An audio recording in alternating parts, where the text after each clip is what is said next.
In 75 BC, pirates kidnapped a young Roman noble and demanded 20 talents of silver. He laughed in their faces and demanded 50. The pirates thought they'd caught the funniest hostage in the Mediterranean. They had actually caught Julius Caesar. This is the story of how it destroyed them. First, context. The Mediterranean of the 70s BC was crawling with pirates.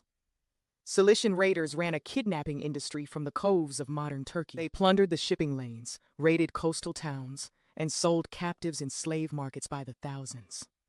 Rome, busy fighting itself, mostly shrugged. Their premium product was kidnapping rich Romans. A senator's son fetched around 20 talents, roughly half a ton of silver.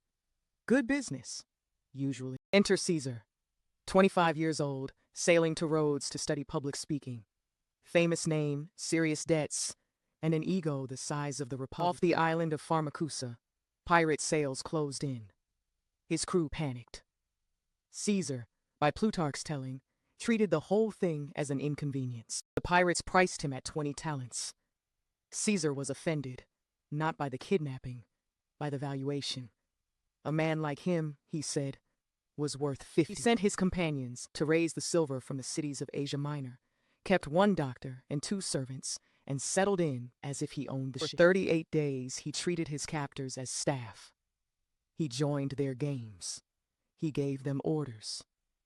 When he napped, he sent word demanding silence. He wrote poems and speeches and performed them.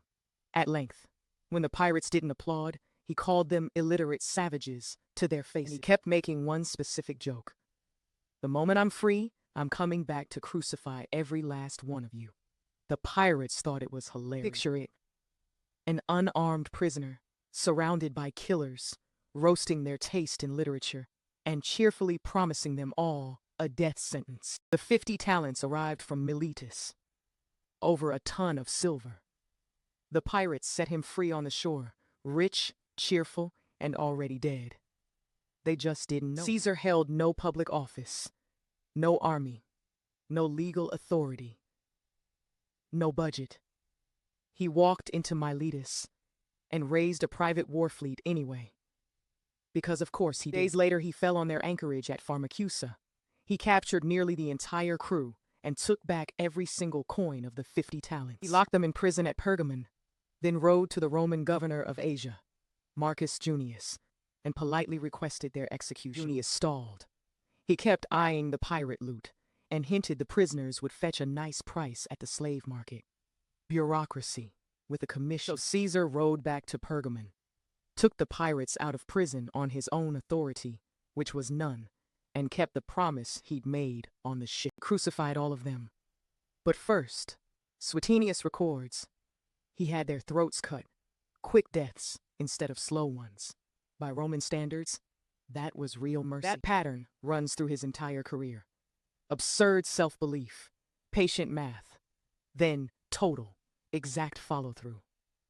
The pirates just met it 20 years earlier. Rome eventually handled the pirate problem too. In 67 BC, Pompey swept the whole Mediterranean clean in about 3 months. Piracy's golden age was over. The moral has survived 2,000 years. Know your own price.